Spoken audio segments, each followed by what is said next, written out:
Hi friends, ನಮಸ್ತೆ. ಎಲ್ಲರಿಗೂ ಸವಿರುಚಿ ಚಾನಲ್ಗೆ ಮತ್ತೊಮ್ಮೆ ಸ್ವಾಗತ. ಇವತ್ತಿನ ರೆಸಿಪಿ ಬಂದು ನುಗ್ಗೆ ಸೊಪ್ಪಿನ ದಾಲ್ನ ಮಾಡ್ತಾ ಇದ್ದೀನಿ. ಸಾಮಾನ್ಯವಾಗಿ ನಾವು ಮೆಂತ್ಯ ಸೊಪ್ಪಿನ ದಾಲ್ನ ಮಾಡ್ತಾನೆ ಇರ್ತೀವಿ ಅಲ್ವಾ, ಆದರೆ ಈ ರೀತಿ ಒಂದ್ಸಲ ನುಗ್ಗೆ ಸೊಪ್ಪಿನಿಂದ ದಾಲ್ನ ಮಾಡಿ ನೋಡಿ, ತುಂಬಾ ಚೆನ್ನಾಗಿರುತ್ತೆ. ಇದನ್ನು ನೀವು ಬಿಸಿ ಬಿಸಿ ಅನ್ನಕ್ಕೆ ಅಥವಾ ಚಪಾತಿ, ಪೂರಿ, ಪರೋಟ, ದೋಸೆ ಎಲ್ಲದಕ್ಕೂ ಕೂಡ ತಿಂದ್ಕೊಳ್ಬೋದು. ತುಂಬಾ ಚೆನ್ನಾಗಿರುತ್ತೆ. ಖಂಡಿತ ನೀವು ಕೂಡ ಒಮ್ಮೆ ಟ್ರೈ ಮಾಡಿ ನೋಡಿ. ಈಗ ಬನ್ನಿ ಮಾಡೋ ವಿಧಾನ ನೋಡ್ಕೊಳ್ಳೋಣ. ಮೊದಲು ನಾನಿಲ್ಲಿ ಒಂದು ಚಿಕ್ಕ ಕಟ್ಟಲ್ಲಿ 1 ಕಟ್ ಆಗೋಷ್ಟು ನುಗ್ಗೆ ಸೊಪ್ಪನ್ನ ಈ ರೀತಿ ಕ್ಲೀನ್ ಮಾಡಿ ಇಟ್ಕೊಂಡಿದ್ದೀನಿ. ಹಾಗೆ ಈ ಕಪ್ಪಲ್ಲಿ 1/4 ಕಪ್ ಆಗೋಷ್ಟು ತೊಗರಿಬೇಳೆನ ತೊಗೊಂಡಿದ್ದೀನಿ. ನೀವು ಹೆಸರುಬೇಳೆ ಅರ್ಧ, ತೊಗರಿಬೇಳೆ ಅರ್ಧನೂ ಸಹ ತೊಗೊಳ್ಬೋದು. ನಾನಿಲ್ಲಿ 1/4 ಕಪ್ ಆಗೋಷ್ಟು ತೊಗರಿಬೇಳೆನ ತೊಗೊಂಡಿದ್ದೀನಿ. ತೊಗರಿಬೇಳೆ ಹಾಗೂ ನುಗ್ಗೆ ಸೊಪ್ಪನ್ನ ಸಪ್ರೇಟಾಗಿ ಸ್ವಲ್ಪ ಬೇಯಿಸ್ಕೊಳ್ಬೇಕು. ಹಾಗಾಗಿ ಗ್ಯಾಸ್ ಮೇಲೆ ಒಂದು ಕುಕ್ಕರಲ್ಲಿ ಸ್ವಲ್ಪ ನೀರನ್ನ ಬಿಸಿ ಇಟ್ಕೊಂಡಿದ್ದೆ. ನೀರು ಸ್ವಲ್ಪ ಬಿಸಿ ಆದಮೇಲೆ ತೊಳೆದು ಇಟ್ಕೊಂಡಂಥ ನುಗ್ಗೆ ಸೊಪ್ಪು ಹಾಗೂ ಬೇಳೆನ ಸೇರಿಸ್ಕೊಂಡು ಹಾಗೆ ಸ್ವಲ್ಪ ಅಡುಗೆ ಅರಿಶಿನ ಹಾಕ್ಕೊಂಡು ಈ ರೀತಿ ಕಂಪ್ಲೀಟಾಗಿ ಮಿಕ್ಸ್ ಮಾಡ್ಕೊಳ್ತಾ ಇದ್ದೀನಿ.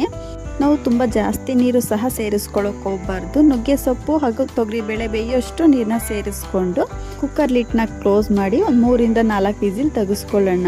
ಬೇಳೆ ಸ್ವಲ್ಪ ಸಾಫ್ಟಾಗಿ ಬೇಯಬೇಕು. ಹಾಗಾಗಿ ನೋಡ್ತಾ ಇರ್ಬೋದು, ಇಲ್ಲಿ ನಾನು ಒಂದು 4 ವಿಸಿಲ್ ತೆಗೆಸ್ಕೊಂಡಿದ್ದೀನಿ. ಈ ರೀತಿ ಬೇಳೆ ಹಾಗೂ ನುಗ್ಗೆ ಸೊಪ್ಪು ಕೂಡ ಸಾಫ್ಟಾಗಿ ಬೆಂದಿದೆ. ನೋಡ್ತಾ ಇರ್ಬೋದು, ನೀರು ಕೂಡ ಸ್ವಲ್ಪ ಡ್ರೈ ಆಗಿದೆ. ತುಂಬ ನೀರು ಸಹ ಹಾಕ್ಕೊಳ್ಳೋಕೆ ಹೋಗಬಾರ್ದು. ಬೇಕಿದ್ರೆ ಈ ಟೈಮಲ್ಲಿ ನಾವು ಎಕ್ಸ್ಟ್ರಾ ನೀರನ್ನ ಸೇರಿಸ್ಕೊಳ್ಬೋದು. ನೋಡ್ತಾ ಇರ್ಬೋದು, ಈ ರೀತಿ ಬೇಳೆನ ಸ್ವಲ್ಪ ಸಾಫ್ಟಾಗೇ ಬೇಯಿಸ್ಕೊಳ್ಬೇಕು.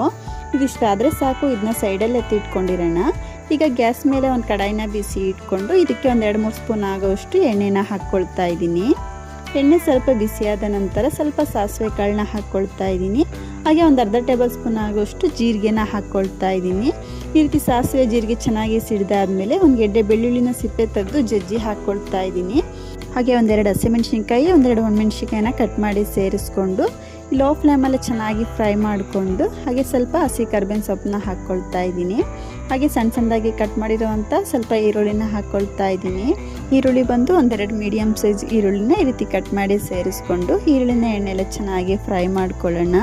ಇಲ್ಲಿ ನಿಮಗೆ ಇಷ್ಟ ಇತ್ತು ಅಂದರೆ ಸ್ವಲ್ಪ ಇಂಗು ಸಹ ಸೇರಿಸ್ಕೊಳ್ಬೋದು. ನಾನು ಇಂಗು ಏನೋ ಹಾಕ್ಕೊಳ್ತಾ ಇಲ್ಲ. ನೋಡ್ತಾ ಇರ್ಬೋದು, ಈ ರೀತಿ 1 ನಿಮಿಷ ಈರುಳ್ಳಿನ ಚೆನ್ನಾಗಿ ಫ್ರೈ ಮಾಡ್ಕೊಂಡಿರೋದಾಗಿದೆ. ಈಗ ಇದಕ್ಕೆ ಕಟ್ ಮಾಡಿ ಇಟ್ಕೊಂಡಿರೋಂಥ ಟೊಮೊಟೊನ ಹಾಕ್ಕೊಳ್ತಾ ಇದ್ದೀನಿ. ಸೇರಿಸಿ ಟೊಮೊಟೊ ಸ್ವಲ್ಪ ಸಾಫ್ಟ್ ಆಗೋವರೆಗೂ ಫ್ರೈ ಮಾಡ್ಕೊಳ್ಬೇಕು. ಟೊಮೊಟೊ ಬೇಗನೆ ಸಾಫ್ಟ್ ಆಗಬೇಕು ಅಂದರೆ ಈ ರೀತಿ ಸ್ವಲ್ಪ ಉಪ್ಪನ್ನ ಸೇರಿಸ್ಕೊಳ್ಳಿ. ಟೊಮೊಟೊ ಎಣ್ಣೆಯಲ್ಲಿ ಬೇಗನೆ ಫ್ರೈ ಆಗೋಗ್ಬಿಡುತ್ತೆ. ನೋಡ್ತಾ ಇರ್ಬೋದು, ಟೊಮೊಟೊನೂ ಕೂಡ ಈ ರೀತಿ ಸಾಫ್ಟ್ ಆಗಿದೆ. ಈ ರೀತಿ ಎಣ್ಣೆಯಲ್ಲಿ ಚೆನ್ನಾಗಿ ಫ್ರೈ ಮಾಡ್ಕೊಂಡ ನಂತರ ಈಗ ಇದಕ್ಕೆ ಡ್ರೈ ಮಸಾಲೆಗಳನ್ನ ಸೇರಿಸ್ಕೊಳ್ಳೋಣ. ನಾನಿಲ್ಲಿ ಒಂದು ಅರ್ಧ ಟೇಬಲ್ ಸ್ಪೂನ್ ಆಗೋಷ್ಟು ಧನಿಯಾ ಪೌಡ್ರನ್ನ ಹಾಕ್ಕೊಳ್ತಾ ಇದ್ದೀನಿ. ಹಾಗೆ ಒಂದು 1/4 ಟೇಬಲ್ ಸ್ಪೂನ್ ಆಗೋಷ್ಟು ಖಾರದ ಪುಡಿನ ಹಾಕ್ಕೊಳ್ತಾ ಇದ್ದೀನಿ. ನಾವು 1-2 ಒಣಮೆಣಸಿನ್ಕಾಯಿ, 1-2 ಹಸಿಮೆಣಸಿನ್ಕಾಯಿನ ಹಾಕ್ಕೊಂಡಿರ್ತೀವಲ್ವ, ಖಾರಕ್ಕೆ ನೋಡಿಕೊಂಡು ಸ್ವಲ್ಪ ಖಾರದ ಪುಡಿನ ಸೇರಿಸ್ಕೊಳ್ಳಿ. ಹಾಗೆ ಸ್ವಲ್ಪ ಗರಂ ಮಸಾಲಾನ ಸೇರಿಸ್ಕೊಂಡು ಈ ಡ್ರೈ ಮಸಾಲೆಗಳನ್ನ ಎಣ್ಣೆಯಲ್ಲಿ ಚೆನ್ನಾಗಿ ಫ್ರೈ ಮಾಡ್ಕೊಳ್ಳೋಣ. ಈ ರೀತಿ ಮಸಾಲೆಗಳನ್ನ ಎಣ್ಣೆಯಲ್ಲಿ ಫ್ರೈ ಮಾಡ್ಕೊಳ್ಳೋದ್ರಿಂದ ಮಸಾಲೆಯಲ್ಲಿರುವ ಹಸಿ ವಾಸನೆ ಬೇಗನೆ ಕಮ್ಮಿ ಆಗುತ್ತೆ ಅಂತ. ಈ ರೀತಿ ಮಸಾಲೆನ 1 ನಿಮಿಷ ಫ್ರೈ ಮಾಡ್ಕೊಂಡಿದ್ದಾದಮೇಲೆ ಈ ಒಗ್ಗರಣೆಗೆ ನಾವು ಬೇಯಿಸಿ ಇಟ್ಕೊಂಡಿರೋಂಥ ನುಗ್ಗೆ ಸೊಪ್ಪು ಹಾಗೂ ಬೇಳೆ ಮಿಶ್ರಣನ ಹಾಕ್ಕೊಳ್ತಾ ಇದ್ದೀನಿ. ಸೇರಿಸಿ ಈ ರೀತಿ ಕಂಪ್ಲೀಟಾಗಿ ಮಿಕ್ಸ್ ಮಾಡ್ಕೊಳ್ಳೋಣ. ಬೇಳೆ ಹಾಗೂ ನುಗ್ಗೆ ಸೊಪ್ಪಿನ ಮಿಶ್ರಣ ಒಗ್ಗರಣೆಗೆ ಚೆನ್ನಾಗಿ ಹೊಂದ್ಕೊಳ್ಬೇಕು. ಆ ರೀತಿ ನಾವು ಈ ರೀತಿ ಕಂಪ್ಲೀಟಾಗಿ ಮಿಕ್ಸ್ ಮಾಡ್ಕೊಳ್ಳೋಣ.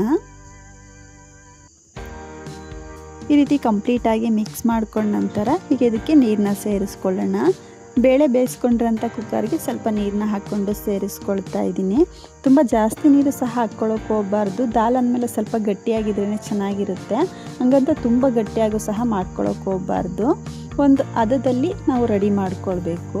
ಹಾಗೆ ರುಚಿಗೆ ತಕ್ಕಷ್ಟು ಉಪ್ಪನ್ನ ಸೇರಿಸ್ಕೊಂಡು ಈ ರೀತಿ ಕಂಪ್ಲೀಟಾಗಿ ಮಿಕ್ಸ್ ಮಾಡಿಕೊಂಡು ನೋಡ್ತಾ ಇರ್ಬೋದು, ನಾನು ಈ ಹದದಲ್ಲಿ ದಾಲ್ನ ರೆಡಿ ಮಾಡ್ಕೊಂಡಿದ್ದೀನಿ. ಈಗ ಒಂದು 3 ರಿಂದ 4 ನಿಮಿಷ ಚೆನ್ನಾಗಿ ಕುದಿಸ್ಕೊಳ್ಳೋಣ. ನೋಡ್ತಾ ಇರ್ಬೋದು, ದಾಲ್ನ ಈ ರೀತಿ ಸ್ವಲ್ಪ ಕುದಿಸ್ಕೊಂಡಿರೋದಾಗಿದೆ. ಅಂದರೆ ಮಸಾಲೆ ಒಗ್ಗರಣೆಗೆ ನುಗ್ಗೆ ಸೊಪ್ಪಿನ ಮಿಶ್ರಣ ಚೆನ್ನಾಗಿ ಹೊಂದ್ಕೊಳ್ಬೇಕು. ಅಲ್ಲಿವರೆಗೂ ನಾವು ಒಂದು 3 ರಿಂದ 4 ನಿಮಿಷ ಕುದಿಸ್ಕೊಂಡ್ರೆ ಸಾಕಾಗುತ್ತೆ. ಖಂಡಿತ ನಾವು ಮೆಂತ್ಯ ಸೊಪ್ಪಿನ ದಾಲ್ನ ಮಾಡ್ತಾನೆ ಇರ್ತೀವಿ ಅಲ್ವಾ, ಆದರೆ ಈ ರೀತಿ ಒಂದ್ಸಲ ನುಗ್ಗೆ ಸೊಪ್ಪಿನಿಂದ ದಾಲ್ನ ಮಾಡಿ ನೋಡಿ. ಮೆಂತ್ಯ ಸೊಪ್ಪಿನ ದಾಲ್ಗಿಂತ ತುಂಬಾ ಸೂಪರ್ ಆಗಿರುತ್ತೆ. ಇದನ್ನು ನೀವು ಚಪಾತಿ, ದೋಸೆ, ಪರೋಟ, ಪೂರಿ ಅಥವಾ ಬಿಸಿ ಬಿಸಿ ಅನ್ನಕ್ಕೆ ಸ್ವಲ್ಪ ತುಪ್ಪನ ಹಾಕ್ಕೊಂಡು ತಿಂತಾ ಇದ್ರೆ ಇನ್ನೊಂದು ತುತ್ತು ಎಕ್ಸ್ಟ್ರಾ ಅನ್ನ ತಿಂತಾರೆ, ಅಷ್ಟು ಟೇಸ್ಟಿಯಾಗಿರುತ್ತೆ. ಖಂಡಿತ ಒಮ್ಮೆ ನೀವು ಕೂಡ ಟ್ರೈ ಮಾಡಿ ನೋಡಿ. ನಿಮಗೆ ಹೇಗೆ ಬಂತು ಅಂತ ಮಿಸ್ ಮಾಡದೆ ಕಮೆಂಟ್ ಮಾಡಿ ತಿಳಿಸಿ. ಇವತ್ತಿನ ರೆಸಿಪಿ ನಿಮ್ಮೆಲ್ಲರಿಗೂ ಇಷ್ಟ ಆಯಿತು ಅಂದ್ಕೊಳ್ತೀನಿ ಫ್ರೆಂಡ್ಸ್. ಇಷ್ಟ ಆದರೆ ಈ ವಿಡಿಯೋಗೆ ಒಂದು ಲೈಕ್ ಮಾಡಿ, ಶೇರ್ ಮಾಡಿ, ಹಾಗೂ ಇನ್ನಷ್ಟು ಈಸಿ ರೆಸಿಪಿಗಾಗಿ ಸವಿರುಚಿ ಚಾನಲ್ನ ಸಬ್ಸ್ಕ್ರೈಬ್ ಮಾಡ್ಕೊಂಡು ಕೂಡ ನೋಡಿ. ಪಕ್ಕದಲ್ಲೇ ಇರುವಂಥ ಬೆಲ್ ಬಟನ್ನು ಕೂಡ ಕ್ಲಿಕ್ ಮಾಡ್ಕೊಳ್ಳಿ. Thank you.